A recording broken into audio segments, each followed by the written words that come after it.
Hi, Lisbeth.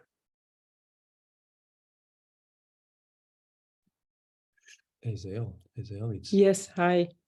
Hi, Steve. Wacht, hier. Soon we should have a picture. Yeah. Hello. Hi, hello. Good evening. So, who's your I friend? brought a friend. Well, welcome. Thank you. So, what's your name, sir? My name is Stijn. Stan? Yeah, Stijn. And you probably know me from reacting to your videos. Oh, I'm this okay. guy with the Urantia Okay. YouTube name. Okay. Yes. Well, good to see you. Yeah, you too. And Lisbeth, maybe I haven't been pronouncing your name right. Yeah, it's correct. It's Lisbeth, yes. With it's not Lisbeth. It's No. or is it like a yes. soft I? Like Lis. Lisbeth? Yeah, Yeah. yeah, that's Okay. correct. Okay. Well, happy to have you. Thank you. So there's something else going on today, something a little bit different in the background. Mhm. There are certain backgrounds that resonate somehow and can't be explained necessarily. This was something that came up, and it seems to be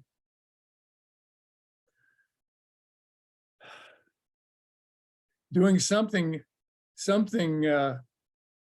that just attracts the eye somehow.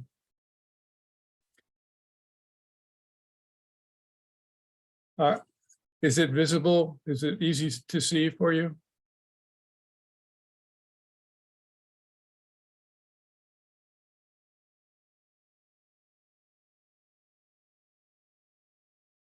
It's beautiful. Yes, we can see it. Yes. You can see it? Okay. Yeah. It's water, I think. Yes, it's water. Water comes up a lot in terms of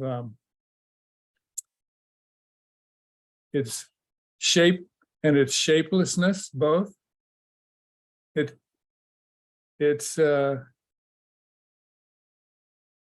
interesting that it has basically no form.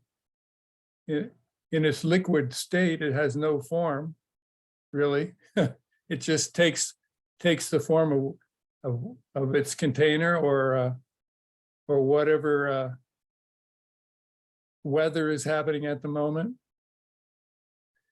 In this case, it seems like it's a kind of splash or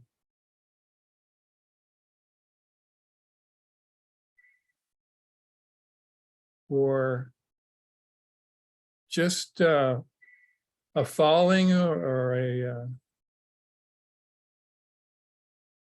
a passing that just keeps repeating.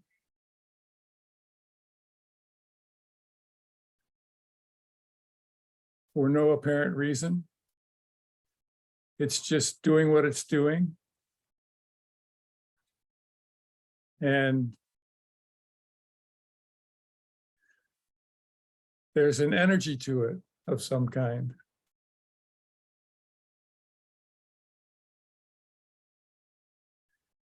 So what is often referred to as just energy, all energy, infinite energy. And this seems to have a kind of energy to it.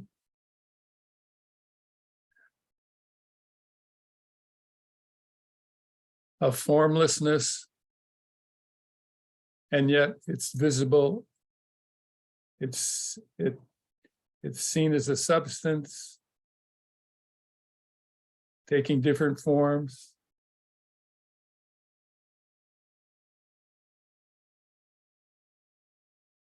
and still formless.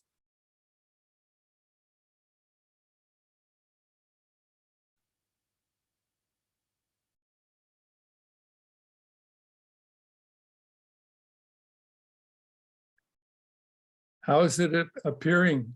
How are you seeing it? Yeah, it reminds me of plasma, Yes, this electrical phenomenon, yes. ion particles.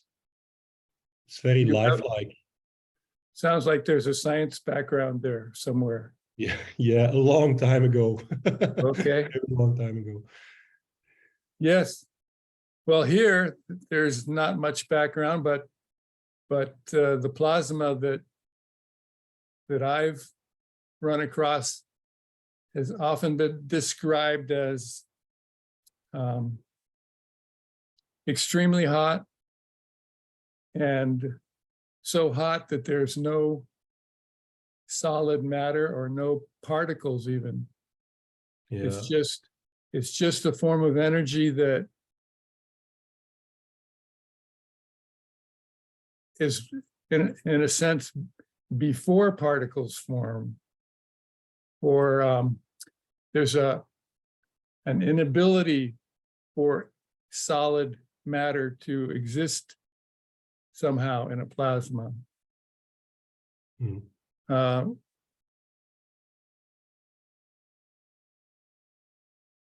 and that's a way of looking at energy. So Stan, in high school, this had some physics, and mhm. energy was described as just the ability to do work. Does that sound familiar? Yeah. I don't know the English term for that, but yeah, arbeid in our language. Yes, And it does work. Yes. It's work. Sorry, it's work. Yeah. yes. Yes. Yes. And beyond that explanation, that's a pretty limited explanation for energy. Apparently, there are more detailed explanations when you go off into different areas like electromagnetic areas or light energy or nuclear energy. There's other descriptions regarding the particular form of energy that's taken. And yet there doesn't really seem to be a good explanation for energy in general.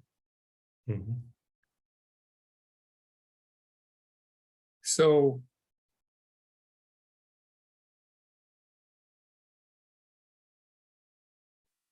as so much about what is beyond explanation, energy itself seems to be way beyond explanation.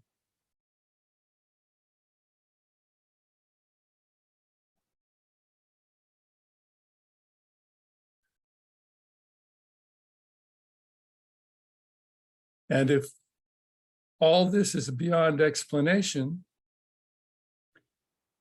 all the talking that's being done about it is just an attempt to get close or to see it in a firmer or more solid way. And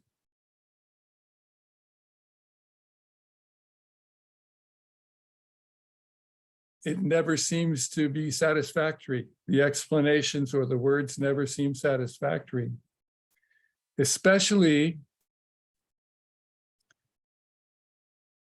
when it's oneness looking at itself.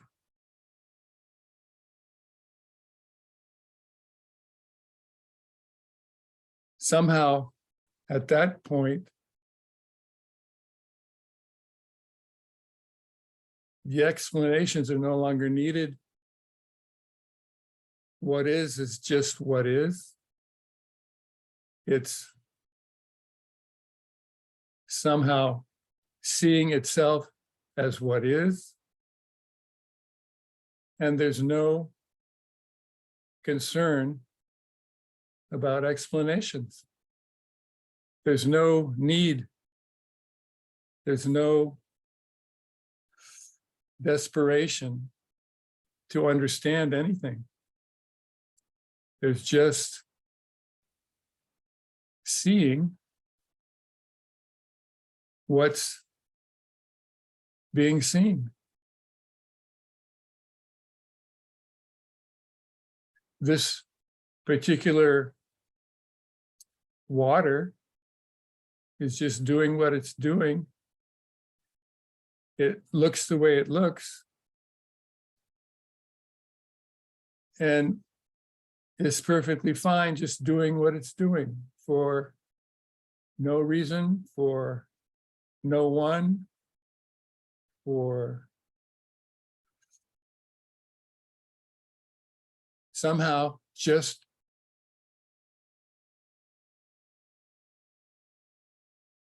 happening, just being there.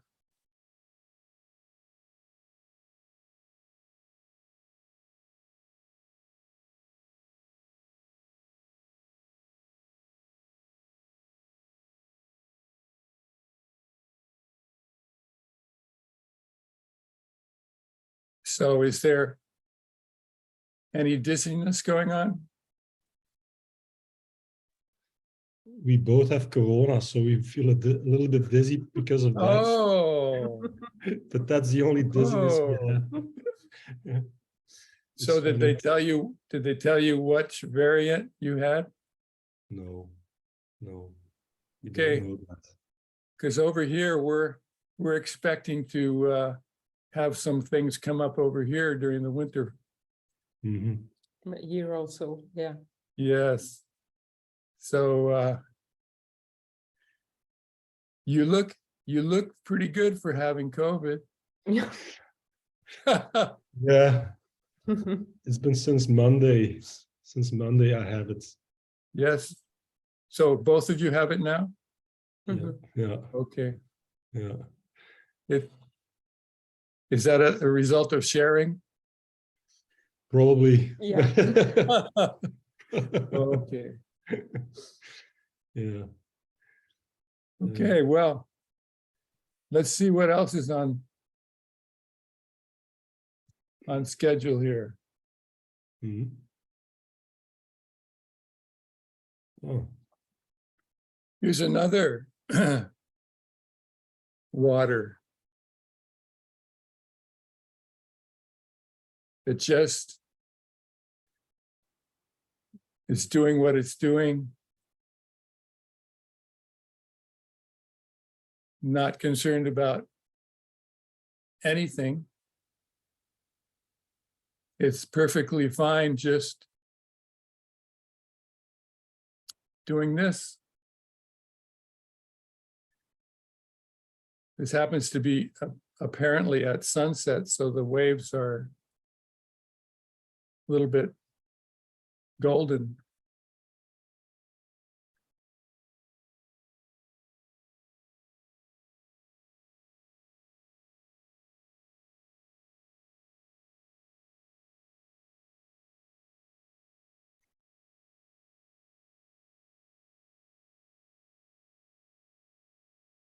could I ask a question? Yes, Also, when you mentioned this little story earlier, yes, and I want to speak of my own experience just a little bit. I had the feeling that the play, the waves, for instance, or anything happening, it had like a timeless quality. And by that, I mean, I could not judge in any way or form how long, let's say, the universe would have existed, that this Yes. play, this Yes. display has been going on. But I was also perfectly fine with it. Like you mentioned also, yes, there's no need to know. yes. So you have this sense now all the time, or permanent, or it's all the time and it's changeable. Yeah. It's the seeing of oneness is always oneness, and yet it's not the same. It's changeable in its oneness. So it's explained, or it's referred to as everything and nothing, often everything and nothing, or the infinite, including everything. Nothing is included in everything. So it's not, at least it's not the experience here that it's everlasting bliss or something.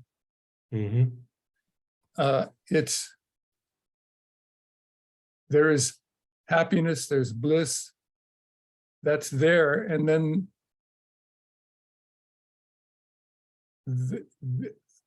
it's changeable, so that changes. That changes it into whatever's happening at the moment, or whatever is happening. What's different is the identity, the Steve that used to be there. That's not there anymore. That's totally gone. There's not Steve constantly concerned about his life, what's happening in his life. It's oneness, just looking at whatever is happening in oneness. There's, looking out the window, this is a background. This is actually in the living room of the home, and there's a window. Looking out the window, there are palm trees, there are other trees, there are birds, there are people. That is constantly changing. Car just went by. It's all constantly changing. In this wave action, that's constantly changing location and form and wetness, dryness, whatever the weather is doing. Everything is constantly changing, and yet staying the same, and yet it has a sense, it has a kind of apparency, like appearing in a certain way that is putting words to it that seems a little unreal, along with the vision, along with the seeing of what's physically visible. There's a sense to each object of apparency, and it said it's apparently this. It's apparently a palm tree. It's apparently a house. And again, that apparentness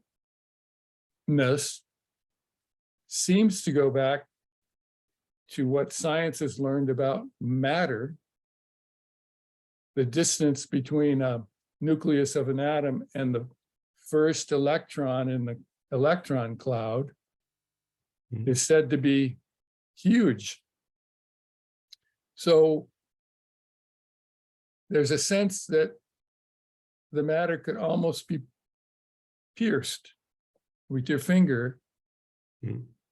And yet there's an electromagnetic repulsion of some kind that prevents that from happening. So people don't fall through the earth.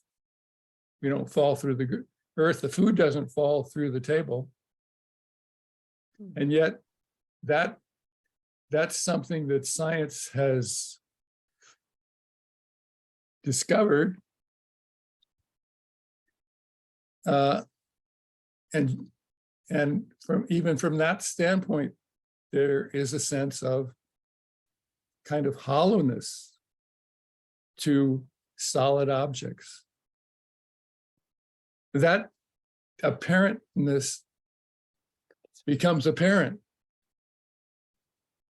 when oneness is looking.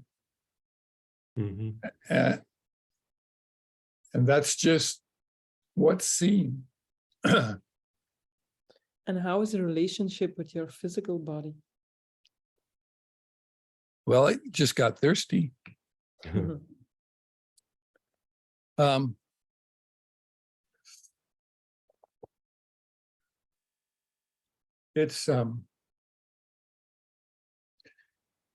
There's definitely a body. It can be seen and felt. It also has a sense of apparentness. Everything has a sense of apparentness when the you or the me is no longer there.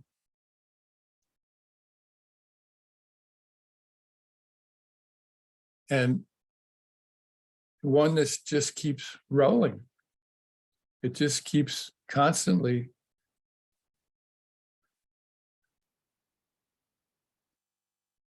becoming or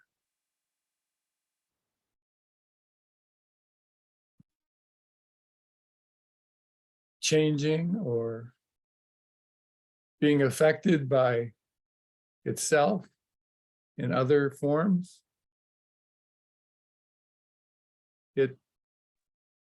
It's just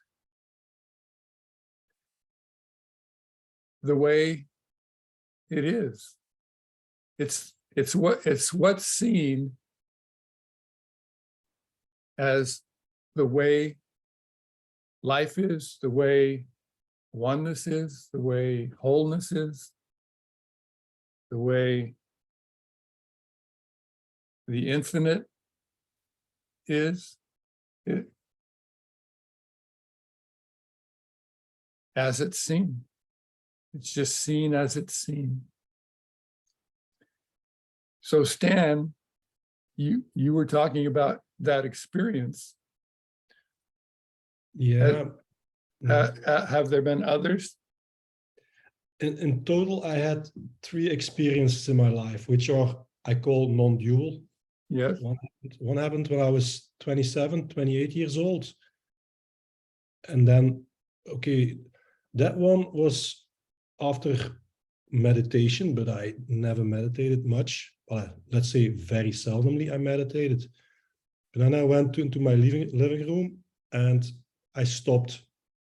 And I stopped because I all of a sudden, I couldn't explain it differently then, and I'll stick to my words from then. It was like I felt the air. And I looked to the left, there was the wall of my living room, the other wall. So I looked at the 2 walls and I felt like I felt the walls. Yes. Now, in my later experience, which I've posted, I think, briefly under one of your videos, when I was driving on the highway, there it was much clearer to me what I think also happened in that 20 years ago experience. And that was, I lost all sensation of my body. There was no sensations of I was driving the car, but I just didn't feel anything. Yes. I could keep on looking around. So I started looking at my dashboard and the wheel in my hand. I looked at the other cars. I looked at the sky, the trees, the concrete barrier, because it was a highway. With everything that I looked at, I even looked at a certain person that I could see in his car. I was always told, it's me. Everything that I see is me. It's me. It's all myself. It's all myself. And yeah, and even my, and let me let me perhaps add something that you were mentioning a lot. When I was on the highway, I also had this sense of, oh my God, this is just an apparition. Uh-huh. It's remarkable how similar the words are of you and of other teachers that I've looked into. Yes. It was like, and the way I want to phrase it is like, the apparition is then considered as unreal, but what makes the apparition is the reality. But I cannot describe at all what this reality looks like. It is like a nothingness, but it Yes. does appearing. It Yes. does appearing. Yes. Yeah. So Yes. mhm. It sounds like you had a big glimpse there. Yeah, and I wanted to ask you this, but maybe everybody has their own terminology. Yeah, I understand perfectly. Yeah, I read a little bit into a book of Ramana Maharshi, and he explained the different samadhis. Sahaja samadhi, the natural samadhi, which I believe you're in. Then there is Nirvikalpa samadhi and Savikalpa samadhi. I have the impression I got a Nirvikalpa samadhi, which is effortless oneness, Uh-huh. but it doesn't stay. It is Uh-huh. temporarily, because I also consider it like that. Although I was driving, perhaps I wasn't doing anything. So in Nirvikalpa, I understand, maybe it's a wrong understanding, that you cannot function in the world. Ramana Maharshi has told it like that, but you get the information, you get the truth. Uh-huh. But Sahaja Samadhi is the state whereby you can, let's say, fully function in the world. Yes. In my third experience in the kitchen, there was even a moment where I lost even my eyesight. Everything was gone. I was standing up straight, and love overcame me. That was so strong, and it went out and then it went back. First, I did something like, "Oh, this is so perfect." Yes. I say I had a thought like that. It is so perfect, but perfection beyond description. But then it came back as a way of telling me, "Yeah, but it's the same thing as you, eh? Stupid." So, and then it came back, and then I just ecstasy. That was, I consider that an ecstasy which is above bliss in my experience. Uh-huh. And I was totally gone. And that was just for a few seconds, just for a few seconds. Uh-huh. But that third experience had, oh my God, this also had all this. It is based on the third experience that I was able to say, oh my God, I am reality. Uh-huh. In the second experience on the highway, I told myself, I saw reality as it is. Uh-huh. Maybe that's what you mean in the video with Lisbeth of a couple of days ago. There was an I having a glimpse. Yes. This is something, maybe if I want to toss back a question to you so that I Okay. will keep talking. Yeah. I Yes. don't understand this I and the glimpse. Okay. So first, I'll say that there's a limited experience with Ramana Maharshi. Mm-hmm. He was looked at before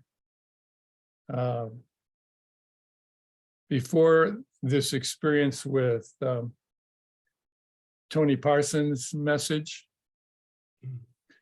So basically, this is talking Tony Parsons' message and other speakers.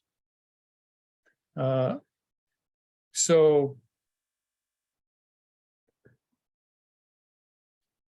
the glimpses come up. They may come up or they may not. And in this case, they were happening even before this message, even before this was familiar with this message. And in this case, they ended up sort of kind of pushing the I, pushing the me. Okay. Mhm. In the beginning, the story is in the beginning that Steve was looking for clients for the counseling that he was doing at the time on Quora. Did you hear that story? Maybe very briefly. Yeah, the counseling, didn't. yeah, maybe very briefly. Yeah. Okay, it's not that important. It's just that that's where all this non-duality started. There was absolutely no interest in non-duality. In fact, it wasn't even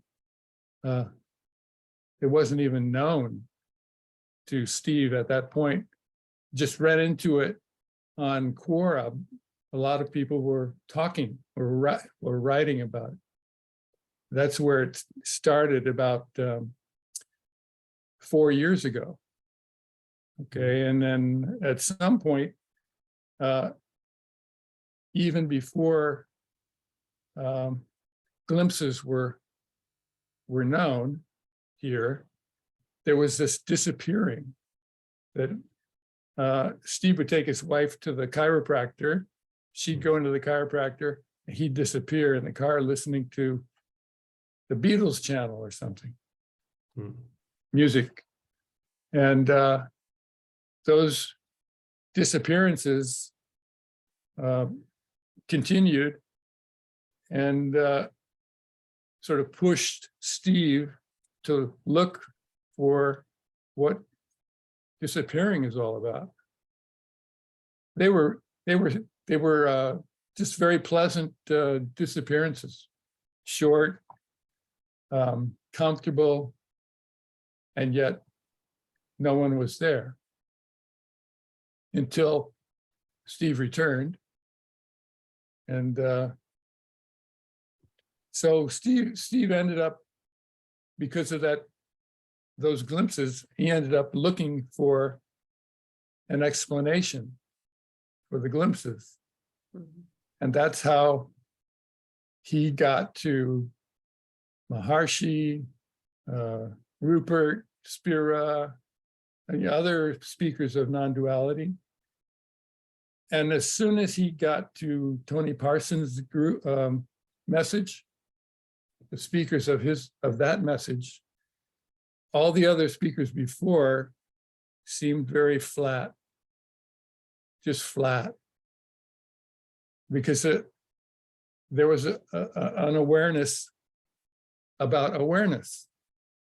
There was a sense about awareness, meditation, self-inquiry, consciousness, just being different aspects of self. So the focus ended up being on Tony Parsons' message, and then Steve went through a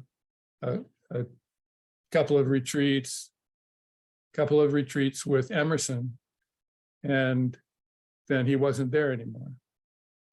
And so that was about 6 months ago. So he's been doing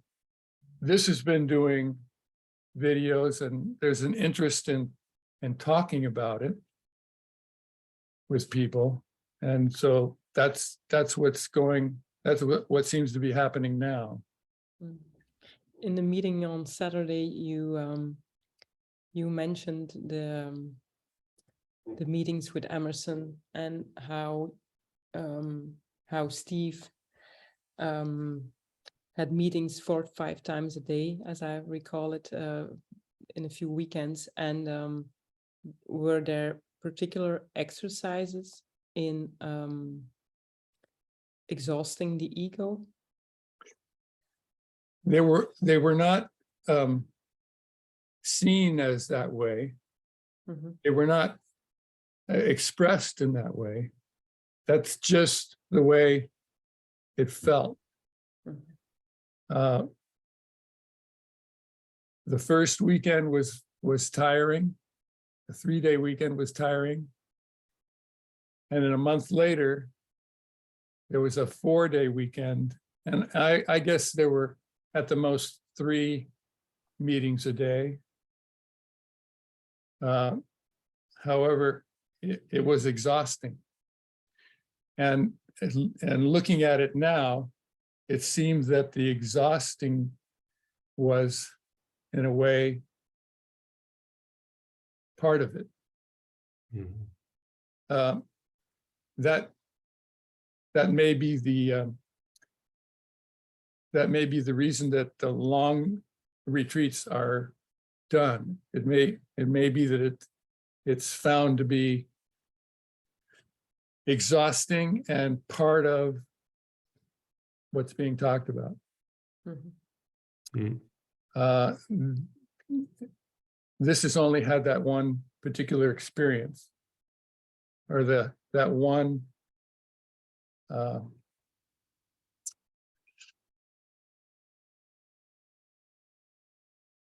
that's the way it happened to this.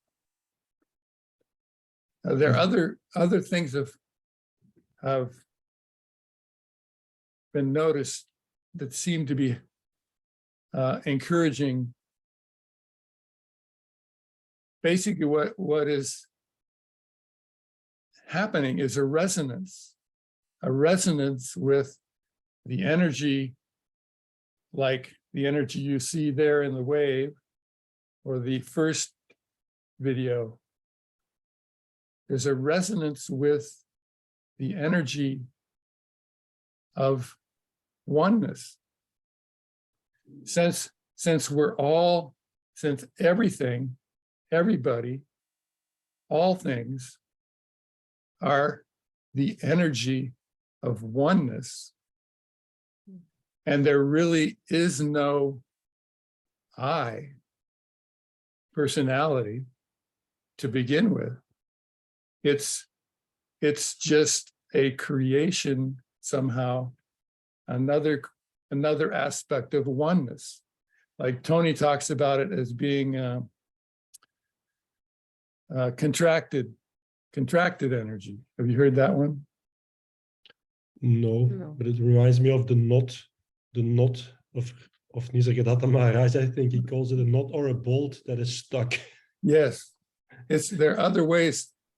There are other ways of describing it. It's again just an attempt to put words to something that's wordless, Mhm. and at the same time, apparently, there are certain environments, that seem to be part of the glimpses or the eventual falling away, or the eventual death of the I. Hmm. Excuse me, my body, or the body, needs another drink. Mhm.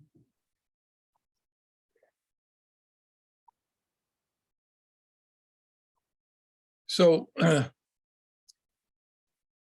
it's quite a phenomenon that we are not there. We basically, we as separate personalities don't exist and never have. and never will. And at some point, there's a resonance having nothing to do with I at all. There's just a resonance in the wave, in the water, in the energy of oneness that you are not there anymore.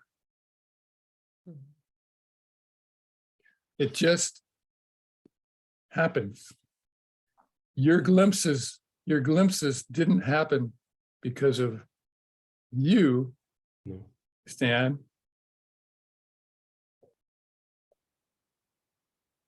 Because there is no you.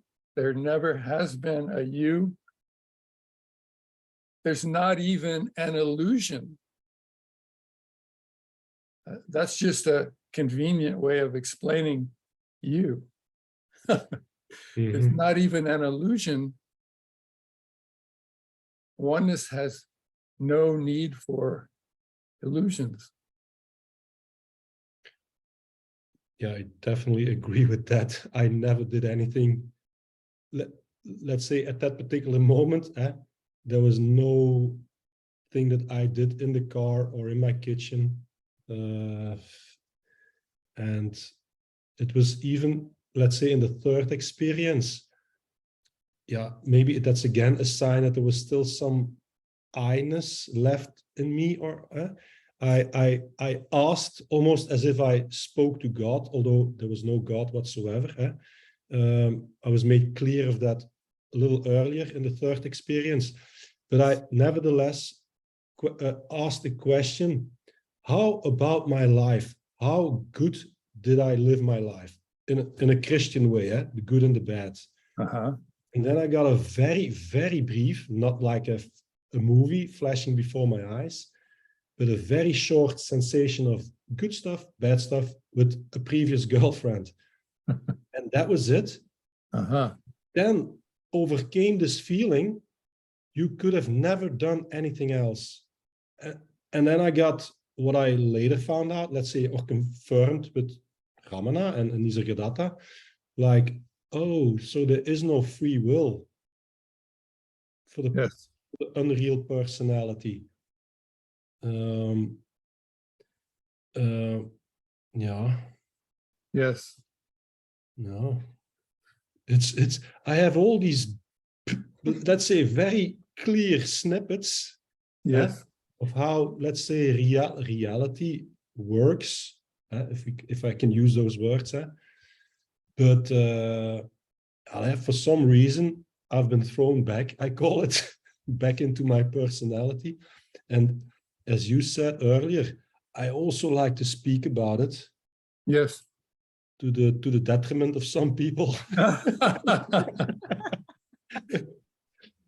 But okay, maybe I'm more eager to do it as an ego than if I'm, let's say, permanently enlightened, if I yeah. But That yeah. it is difficult to speak about unless the people are interested.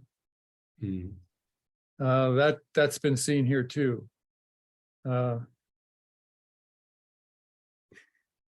There's only certain people that are open, it seems. Mm-hmm. Some people call this radical non-duality. So even Maharshi's non-duality is difficult to talk with people about. This is even more difficult in terms of the lack of interest in talking about awareness, meditation, self-inquiry, anything that It seems to be self-oriented, even mildly self-oriented. Yeah. Mhm. I like it.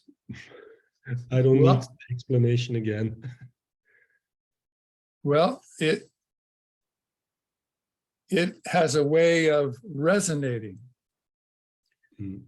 That's what this saw at some point. It just felt somehow right. And that was when there was still an I. It felt right. And the other folks no longer felt right. That's what happened here. Mm. So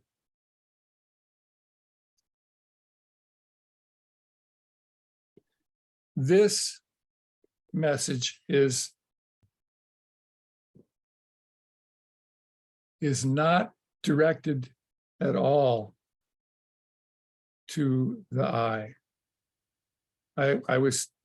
This was talking last time with Lisbeth about how the experience here was at some point, the I in the beginning of the retreats, the I was there and it felt it was doing the retreat. And it attempted to have more glimpses for it in the beginning. And then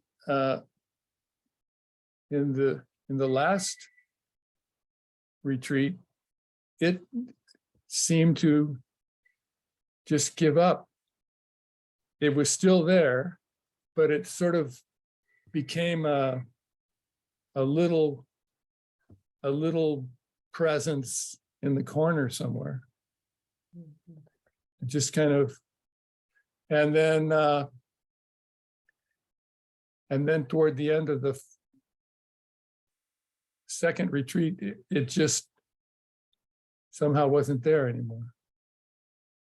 And there was no connection at that point between I and no I.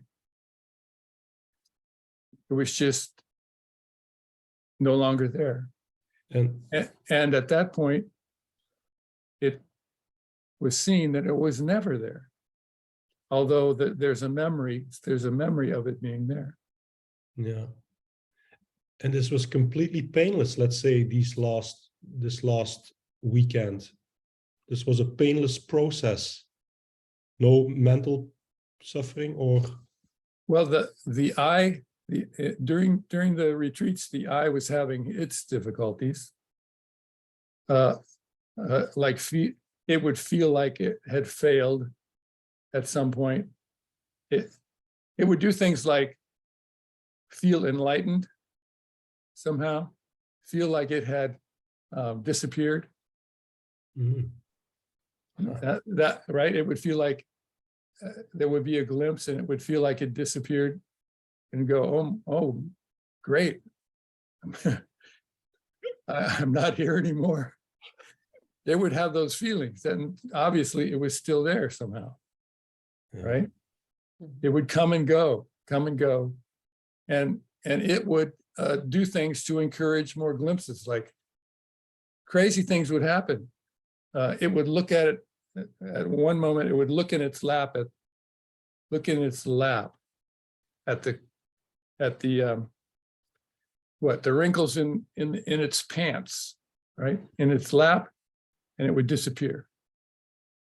Maybe it would disappear at that moment. It would disappear for a day, something like that. Then it would come back, and it would go, oh my God, I'm back. And it would try something else. It'd look at a tree, just look at a tree. And then if it was intentionally looking at a tree, maybe nothing would happen. If it just casually looked at a tree, it'd be gone. Yeah. Mhm. that sort of thing would happen. And then I told Lisbeth about the experience I had with another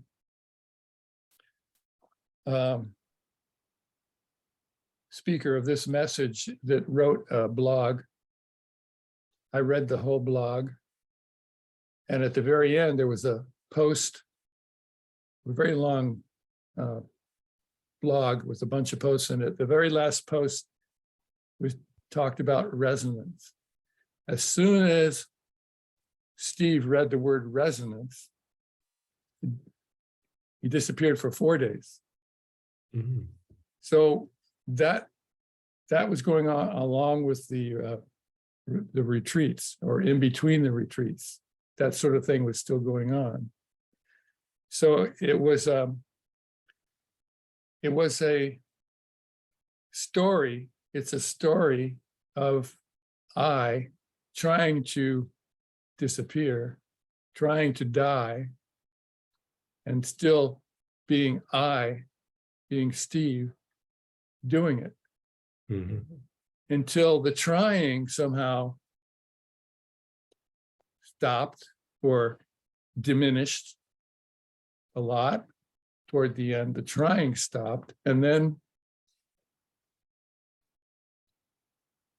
Steve wasn't there. That's the memory, that's the story here. And can I ask, if you say then Steve went away for 4 days or 1 day, is it like you are then in a state of you forget you have a personal history of a personal life, and you experience everything as open and seeing, and the stuff you typically Well, how you typically verbalize it? the glimpses were like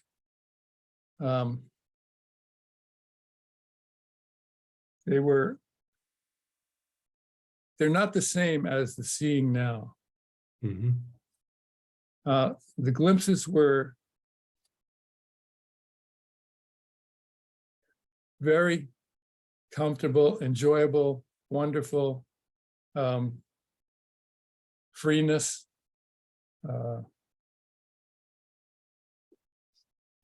without there's a kind of depth to the seeing now that it wasn't there with the glimpses. Yeah. This now things are seen, and there seems to be a kind of depth,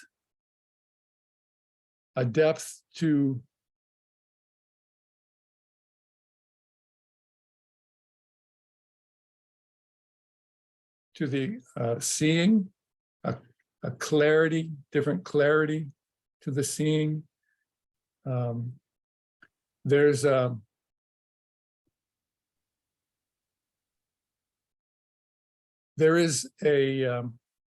continued change, and this was explained right after the last retreat at some point, that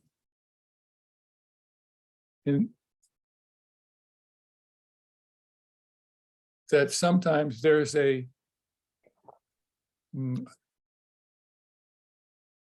less clarity in the beginning, and the clarity continues. That seems to be happening, that oneness is seeming, or sort of seeing things clearer than when it first started seeing, when oneness first saw that it was oneness. Mm. So it's more, it seems to be more of the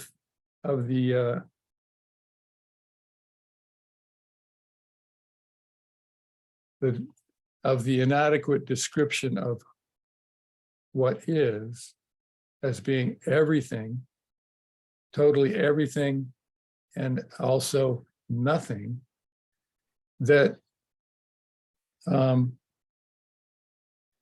it's not always the same.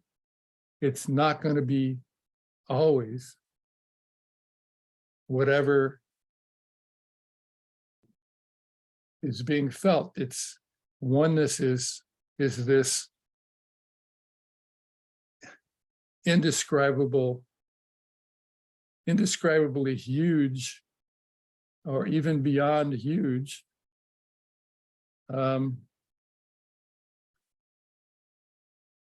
everything. It's it has magnificent moments. There are magnificent moments. There are quiet moments. There's quietness. There's magnificence. There's bliss. There's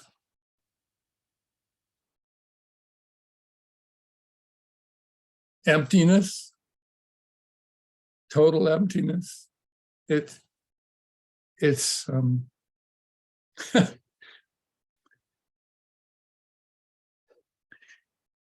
it includes everything imaginable or everything not imaginable.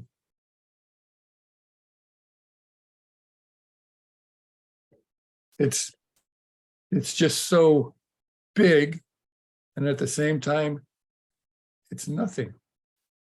It's so it's not predictable. Absolutely not predictable. It has no interest in predicting. There's no interest in predicting anything. And can I ask, it was my experience in the last experience, it doesn't prefer good over bad. Well, yes, if we take a look at, if we look at the human condition, the separate human identities condition, that's very visible. That's clearly seen. The reason, well, you might say that happens the way that it happens with people is because they've separated themselves from oneness.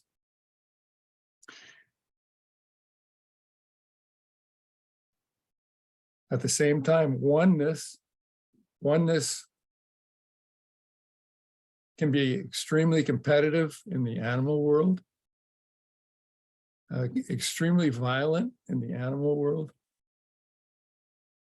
That's just oneness doing that.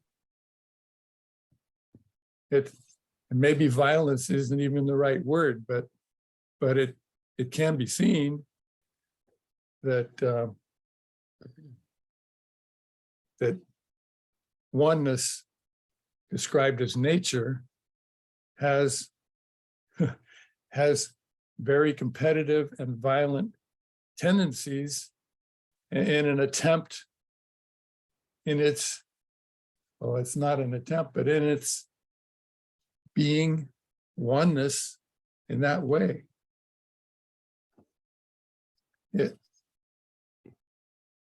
And at the same time, that violence, that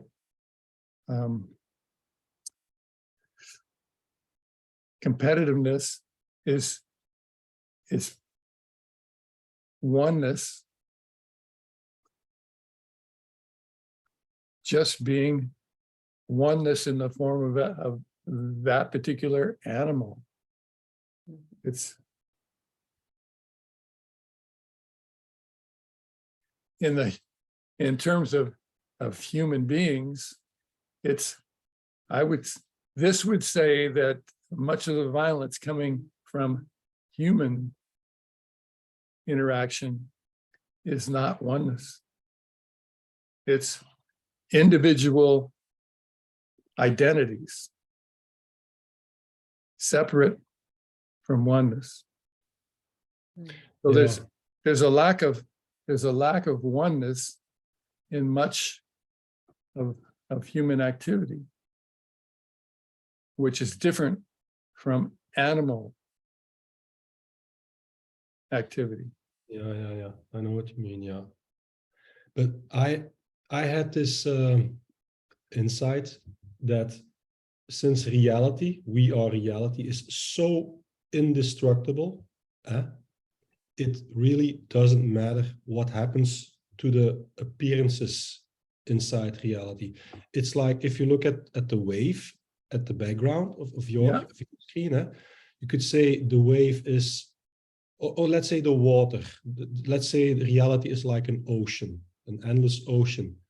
It moves, it collides, okay, we can call a wave a form, but the form doesn't stay.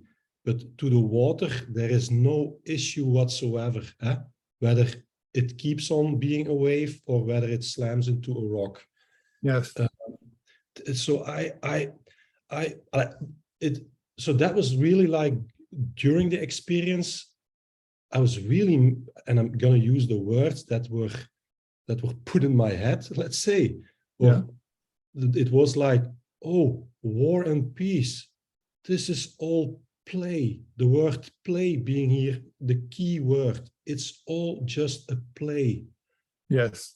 And then later on, let's say after the experience and maybe months later, I was thinking and I thought, maybe this is what Christianity meant with the omnipotence of God. Omnipotence, it's like it does all the extremes. It allows all the extremes to happen. It is just, the whole play is the play of God or reality, whatever word you prefer. And whatever happens inside this endless play, it fluctuates. And Nisargadatta calls this spontaneous fluctuation. And we're all a part of this. And some get enlightened and some stay not enlightened. Yes. And so, but I'm never advocating for bad behavior, of course. But it perplexed me. But I let's say I had a bit of a cosmic laughter when I was like, okay, so war and peace doesn't matter. I had a bit like a lifting of, oh, so it's all just play. Yes. And that is much like we were talking earlier, that these separate selves, these 8 billion separate selves, however many are there, these separate selves that are so attached to their identity don't realize that they never existed. That the separate selves don't know that they're not there. They've never been there. They never will be there. That even as a separate cell, or 8 billion separate cells, it's just another form of oneness being oneness. It's all oneness. And oneness doesn't have any difficulty with war. It could care less. It doesn't care. It doesn't distinguish. It's not worried about. Although some people have said that this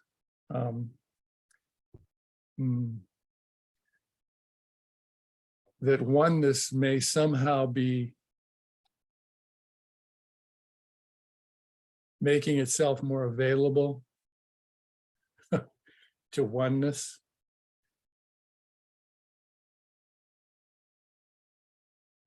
For no reason. There seems to be a somehow a more availability of oneness to the separate personalities, maybe, perhaps.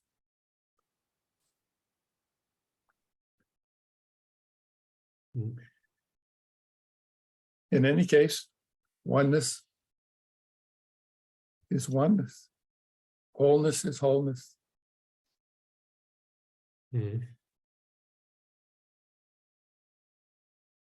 So, Lisbeth, you mentioned you had some questions. Yeah, I asked already a few. I was wondering how this affects your close relationships also and your environment. Yes. There's not an overwhelming acceptance by any means. There's resistance to it. And again, there's just a seeing that some are more open than others to talk, and that's fine. There's no interest in talking to the wall about it. If there's an interest, then there's some talking. Yeah. And it's okay here. There's still an interest in talking it. And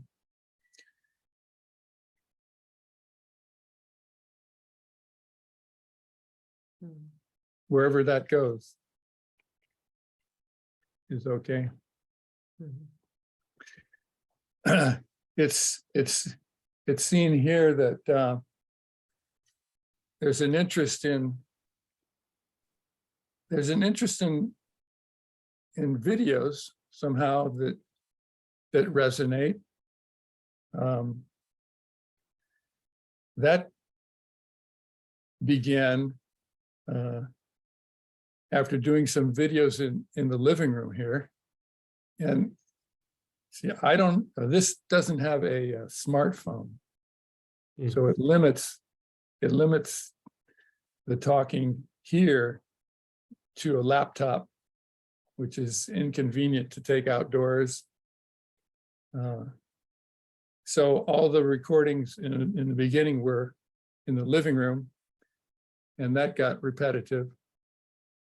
And so there was a discovery of a large source of different kinds of videos. And that's what's been happening recently. And if there's a resonance with a particular video, then it gets recorded. That's the story with the videos.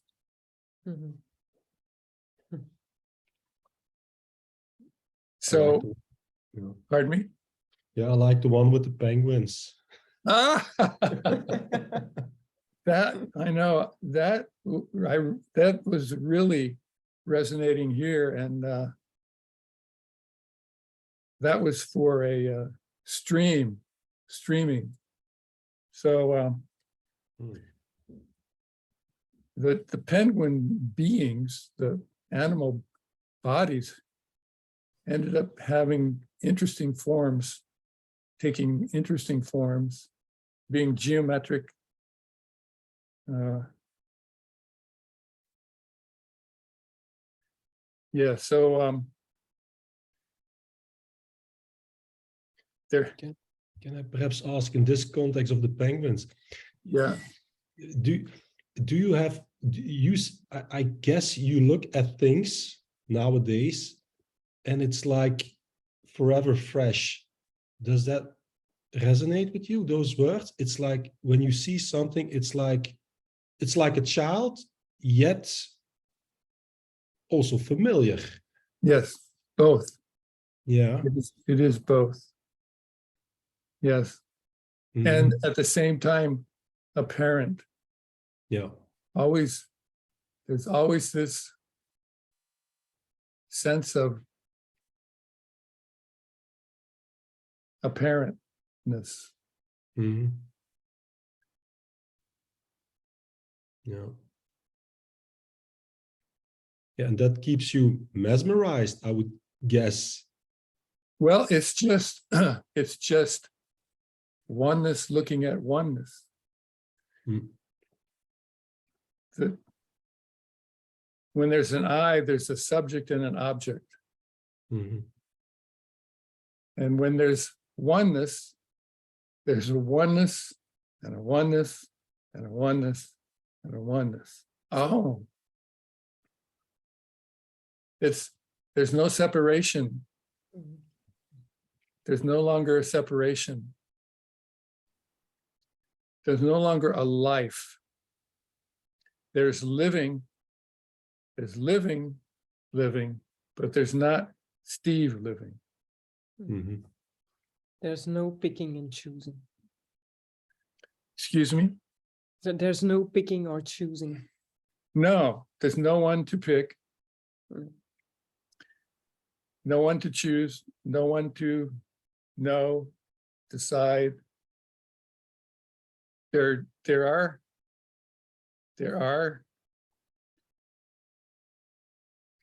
oneness doing this or doing that. There are aspects of oneness that are different from oneness somewhere else. There are, like this still has an interest or there's still a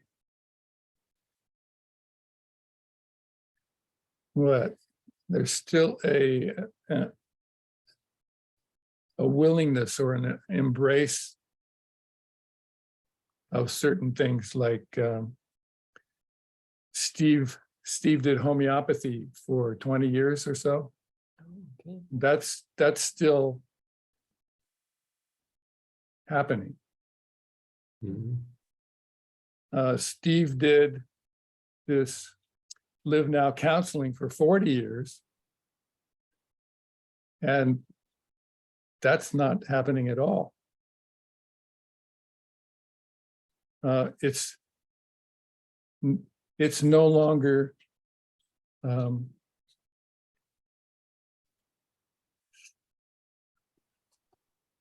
it's just no longer there. The non-duality somehow has displaced it or taken its place somehow. Taking away the responsibility. Yeah. Well,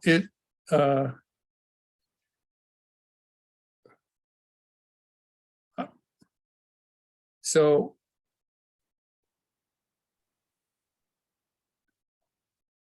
it can't be said that there was a connection between the counseling for 40 years and the glimpses that happened more recently. It can't be said, but the counseling now is not as it's just not the same as talking non-duality. So what this is saying is that that different speakers or different different people that oneness is living still have their differences. It's like not every, somehow oneness is including its everything in the fact that when oneness is living other people, or when it's living people, there's still everything. And differences will happen between different people. Just because oneness is living oneness, people still have their physical genetic makeup that would at the very least lead to differences in appearance and size, health. Much of that is genetically determined. So just because more people are oneness doesn't mean that they're going to be all the same. Animals, if you look at animals, like we have squirrels, there are squirrels here. Okay, just because they're squirrels and they're oneness, there are differences between them. Some are bigger, some eat more, some are more aggressive, some are less tame, or more fearful.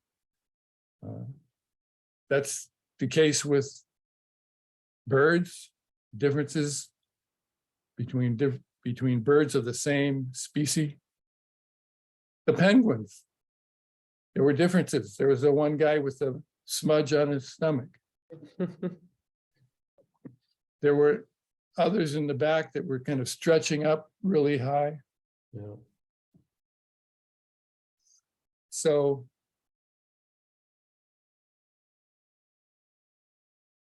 well, Kenneth Madden, have you seen any of his videos? No. Okay, Never heard of them. he's another speaker, and he, maybe I don't need to be mentioning his name, but I already did. So he talks about the character. The character, once the me is gone, the person, he is interested in seeing what the character is like. If there's a change once the me is gone, he calls that changed being a character. Other people don't like that term at all, but he's noticed the difference among people that no longer are separate. So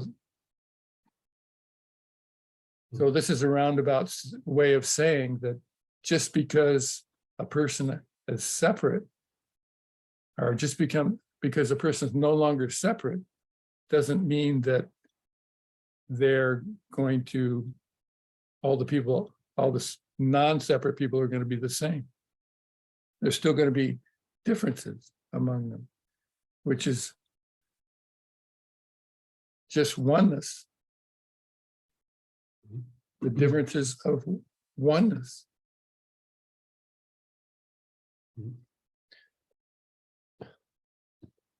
Yeah, it reminds me again of of a thing that I experienced in the last experience.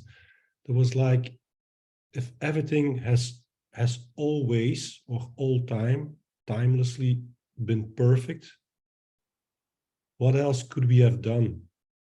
Yeah, if perfection is already reached an eternity ago, all we can do is play. And the play is done with different players. Yes. They are different, they behave different.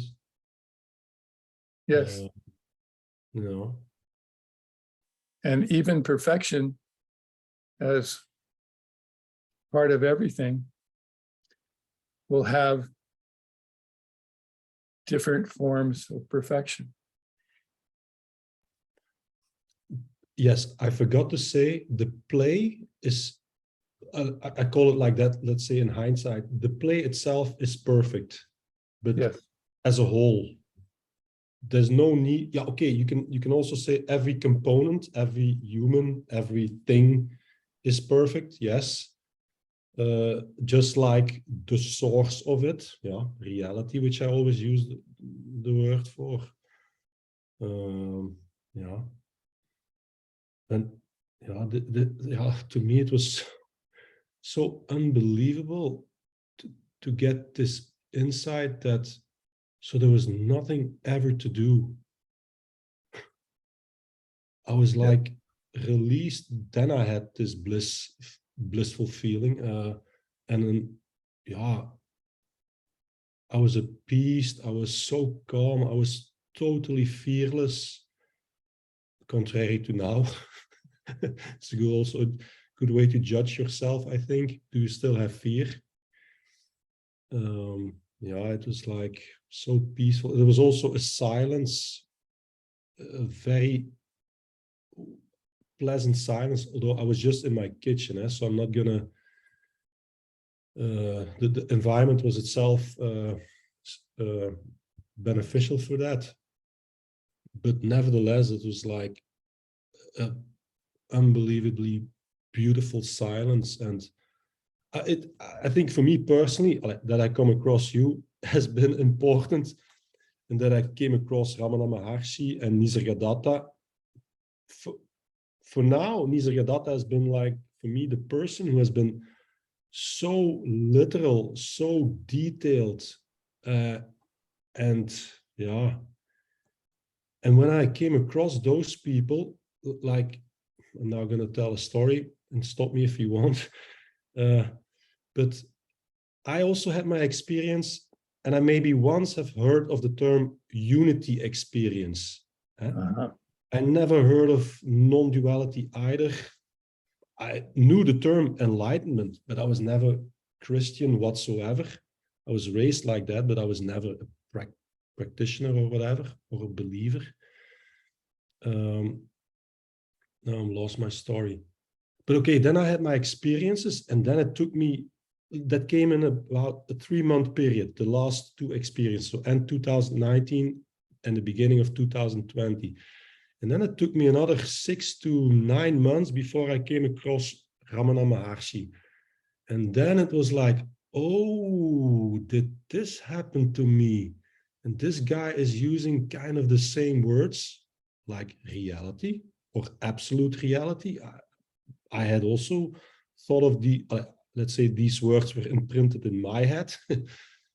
and then later I came across Nisargadatta, and I read most about him. And yeah, it's resonance. And you know, if I just want to put forward a thesis, it's like stuff that Nisargadatta has said. It's like we can talk about the play and what happens inside of it, and it's one play. It's wholeness, it's oneness, and it's oneness seeing oneness. I get this.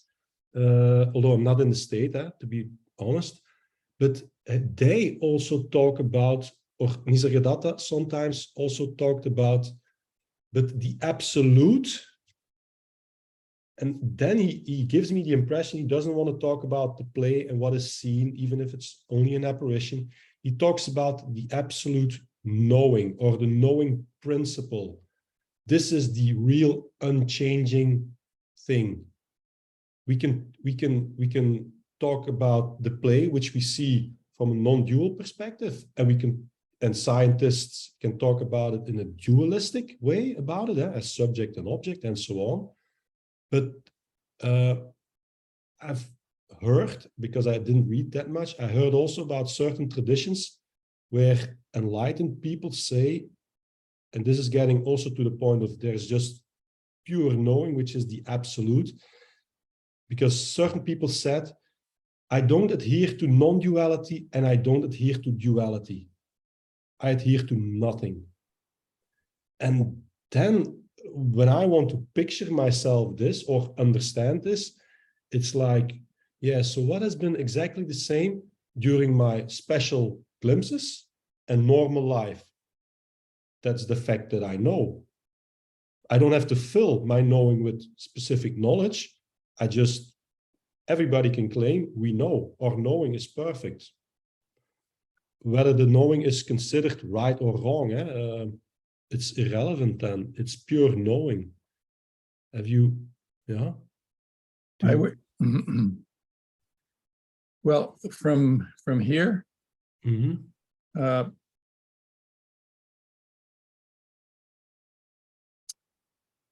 Knowing seems to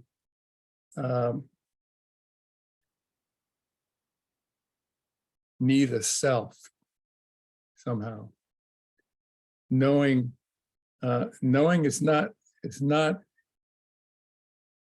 used in this message except to refer to a self, a knower. Mm-hmm. And this is where there was a recognition of a different kind of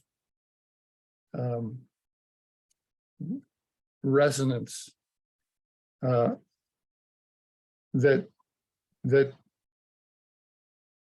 the self can be extremely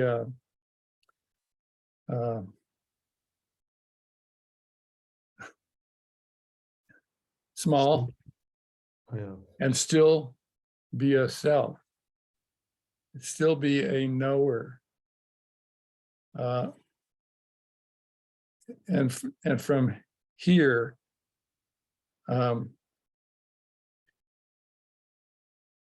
not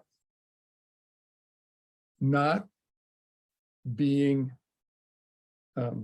continuing to be separate, even a tiny little bit. So that knower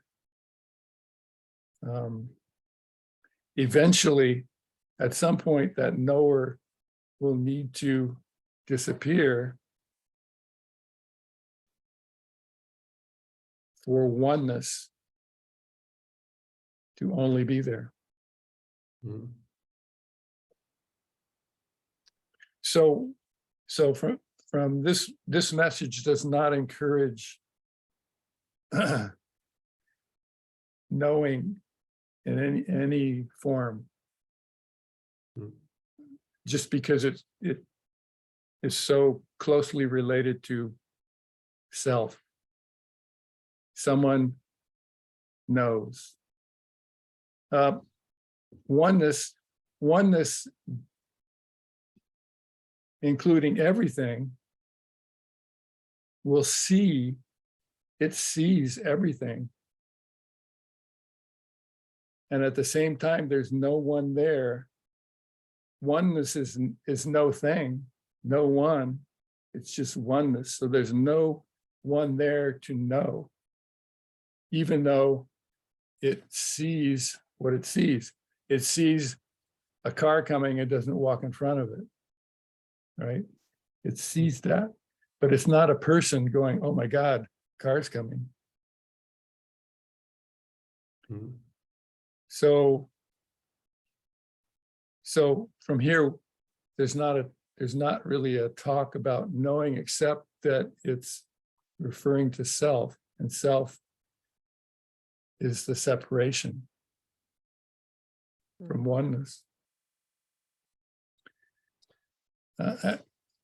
And this can't really talk in depth about Nisargadatta. Just there's been some reading, but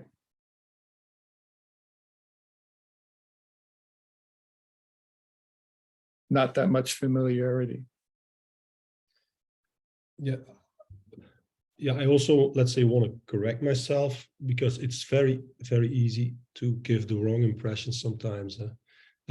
Like I explained when I talked about my experiences and the stuff that I could explain, put Yeah. into words, I often said, let's say to another person, not to Lisbeth, it was like, but understand, I'm talking about stuff that I can explain. This is not it.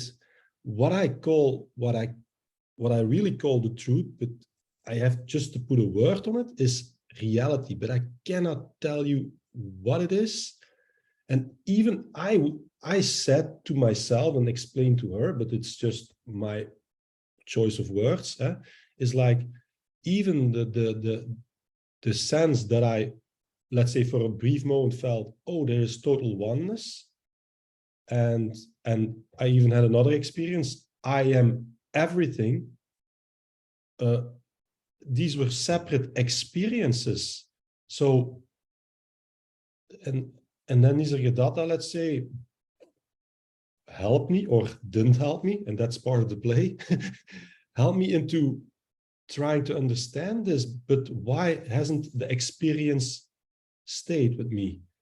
And he is, let's say, blunt, and maybe he's wrong somewhere in the choice of his words, or the author of the book was wrong, writing it down. He said, no experience is it. And then you read Ramana Maharshi with Satchit Ananda. Ananda is bliss. If that's not an experience, I don't know what is experience. And you also mentioned a lot about, I consider what you're having as an experience, and I'm really confused. Let's try and turn it into a question. I'm really confused about, is it now an experience, or is it like an empty knowing state? I'm coming back to this empty knowing, even without a knower. Maybe then let me add, even without a knower. I'm just, yeah, I don't know. I just have to wait until it happens, I guess. Well, experience is similar to knowing, and yes, and would require someone to experience. So when talking about oneness, experience can be, the word experience can be used as a way of describing oneness, but there's no one there. So that's another word that it's like knowing, and is related to a knower or an experiencer that's not used much in this message. This message attempts to not give any support at all to the self, not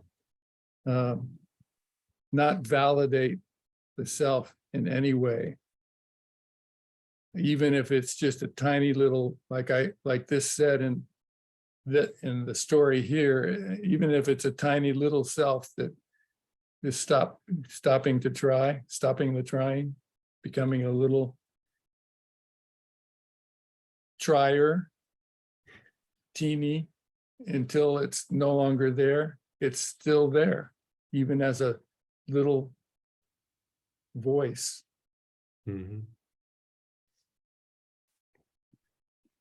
So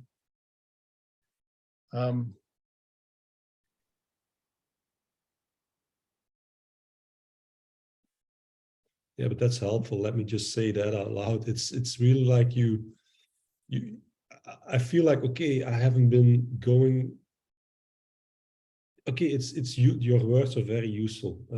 Yeah, it's helping me. I've been telling also lately to myself a bit like an internal conversation. Why am I believing all this? like, even if I look at stuff, I'm okay, I am trying, but Right. it's like if I go through this process of trying to become smaller and smaller, eventually I think I'll get tired enough of it, I Yeah. hope, and then it really vanishes. Well, and you see the words that are being used there. Mm. The words that are being used are the you talking, just like the story of the me trying the whole time it thought it was going to the retreats. It was still there trying to have glimpses, trying to how can how can it disappear? Mm. How can it decide to disappear? But it was trying to disappear. It was trying the whole time to thinking it was doing all this in order to disappear permanently. And judging its progress, whether it made a mistake or all that was going on. Yeah. So that's the way the me acts when it's in its seeking mode. And it's just what's happening. It's just what's happening until it doesn't happen.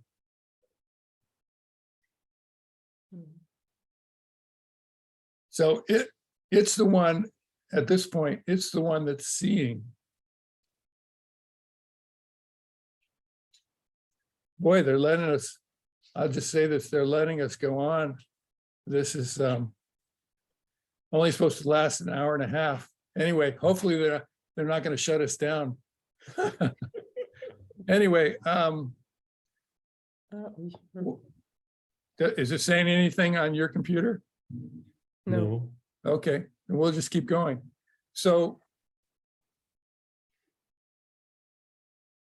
as the I there says what it says and does what it does, it becomes many eyes.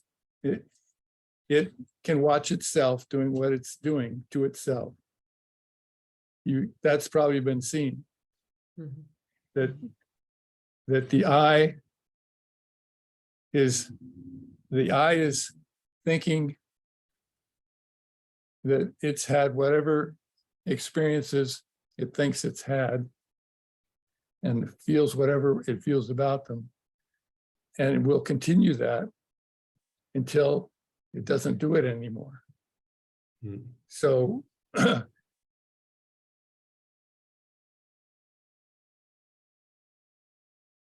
it will see what it's doing moment by moment that it is there and judge its progress and have particular ideas about what should be done next. It will do all that. That's just its nature until it doesn't. Mm. There's no, okay, I just have to continue with this process, whatever I feel like doing.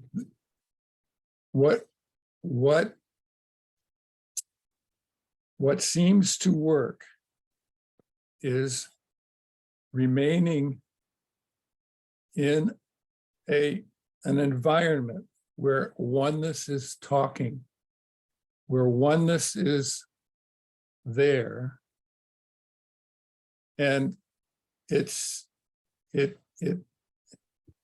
It happens in small conversations. It happens in large groups. It seems to happen. It seems to work somehow. Also in a large group, it somehow works with exhaustion, with resonance. The resonance is the change. The resonance is the change somehow.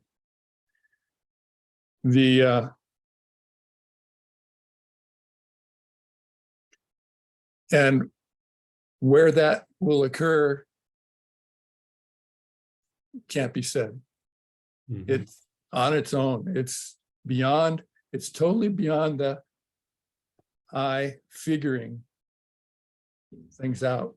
It's totally beyond that. It has nothing to do with you, Stan, or you, Elizabeth. It has everything to do with oneness, just being oneness.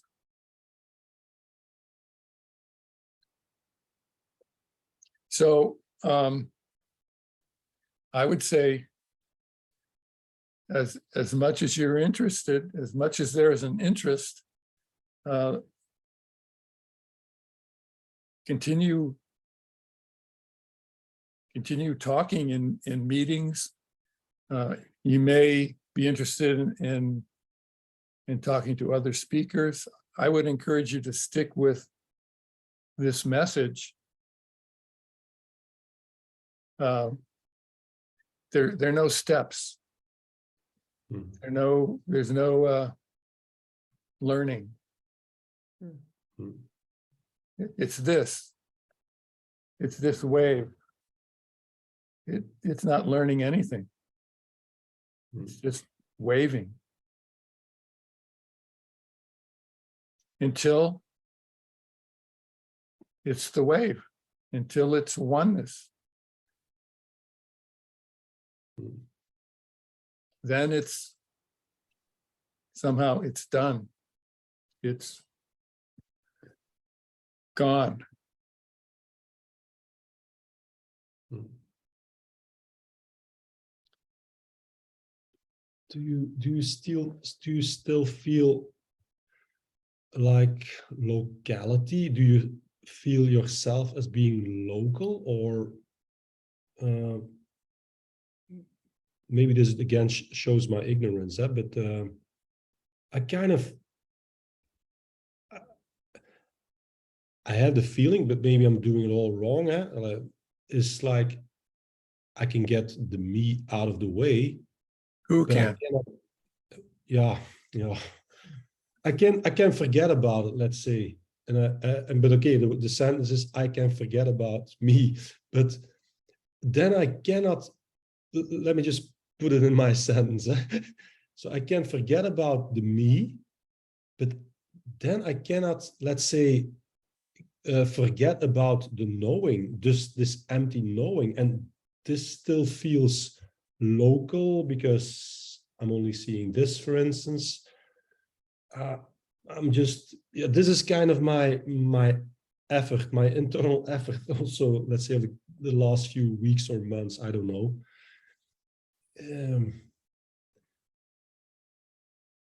So that's where the question comes from. Is there, and I'm going back to my memory, sorry, of my own experience. I wouldn't say I was non-local, but as you always use the term a lot, there was just oneness. Yes. There's no point of calling this local and that's something else, another local thing. It's all oneness. Yeah. So I cannot get rid of this. I cannot get rid of this Yes. localness stuff. Well, that is the separation. That is the felt or the lived.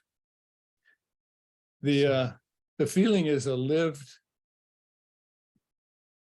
sense of existing. The me is actually feeling it lives. It definitely lives, and this is the way it feels to live in this body. Mhm. And that is separation. The oneness, this is maybe the locality word that comes up. Oneness see things, it sees things differently. It's not seen to be just this individual. Yeah. It's not seen that way. There is a body that can be touched and, recognized, arms and legs and whatnot can be seen. And oneness is more than that body.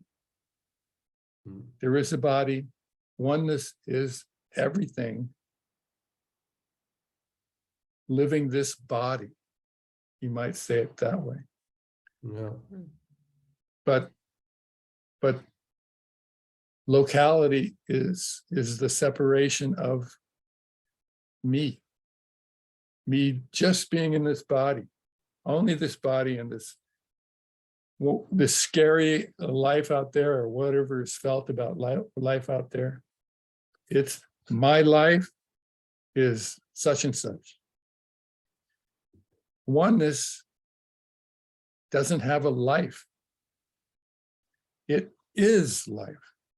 Mm. It's everything. Everything. Yeah. It's not just my life.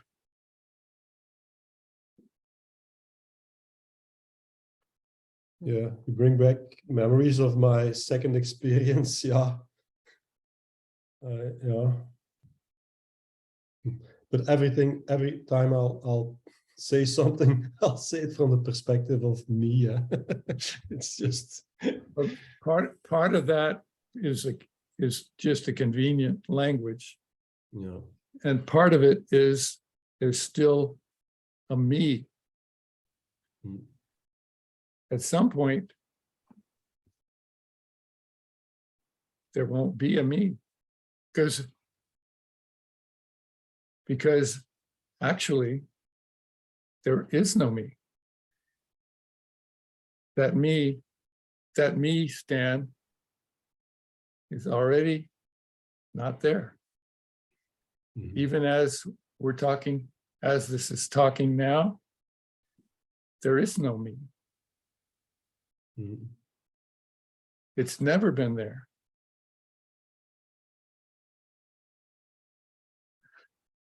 Same with Yeah. Lisbeth.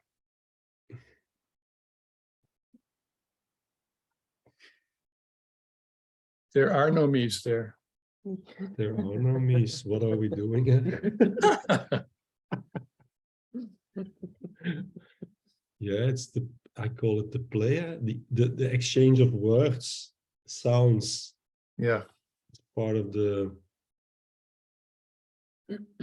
is this quote from Ramdas: "We're all walking each other home." But Yes. okay, maybe I think it's a very beautiful sentence. Yes. The dream is waking itself up. I thought about that one. The dream is waking itself up. Yes. It can be Uh, said that way. hmm. It can be said that way until it's oneness. Yeah. Yeah. And then it's seen as oneness.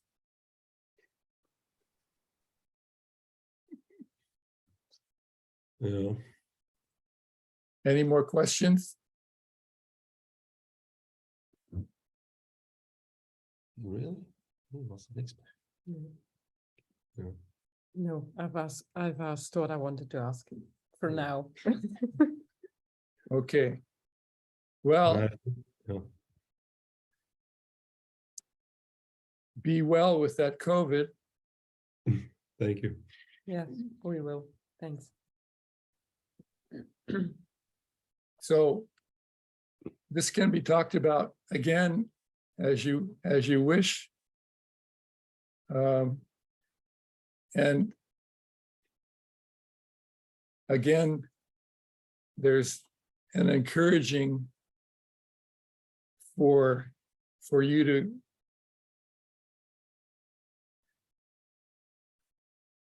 find environments where this oneness is talking. Mhm. That's the what? That's what works. Just say it that way.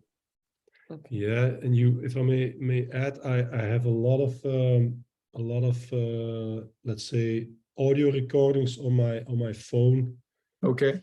from another YouTube channel, and it talks about non-duality and not like an interview kind of way or something like. It's just, yeah, okay, it's prepared, and I really liked listening to that, and yeah, it kind of helped me bring me into a zone when I was walking. I would listen to it.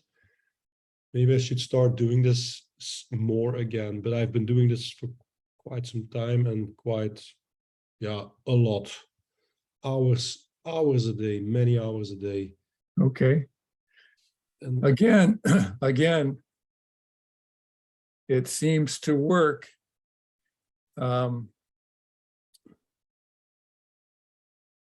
When it's as alive as possible. This used to be done only in person and in groups in person with a oneness speaking. It seems to work with Zoom, and it seems to work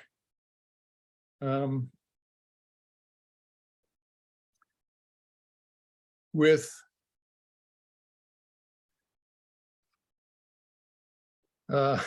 retreats and with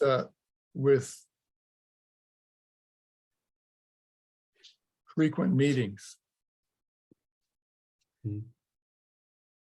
So there are many speakers out there speaking this message. So again, I just say,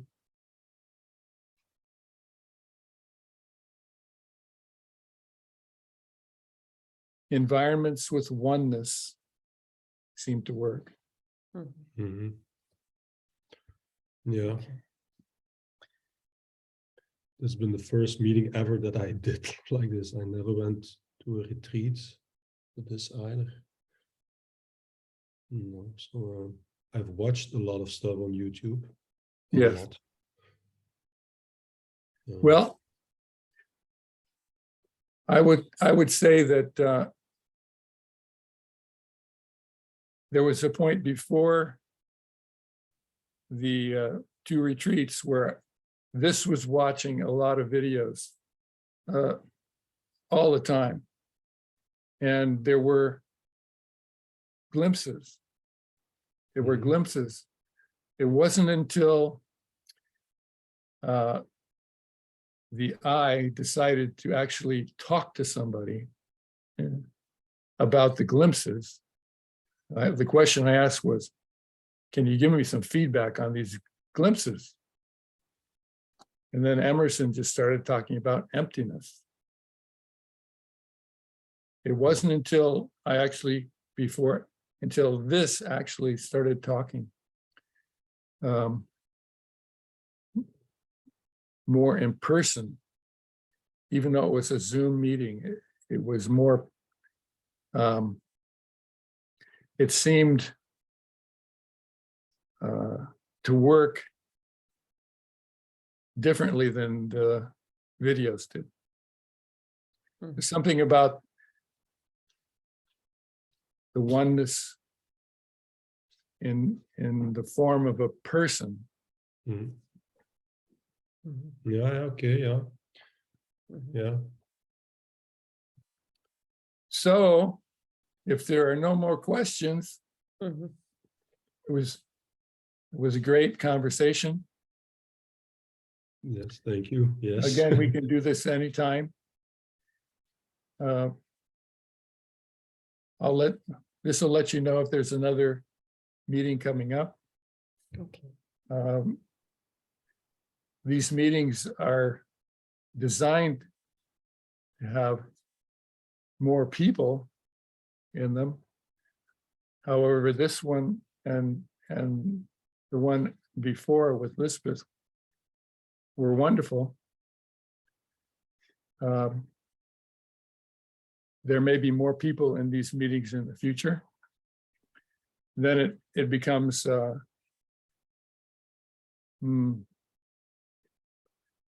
there's a different kind of energy there with more people. Mhm. So we'll see you soon. Yes. Thank you for your time. Okay, signing off.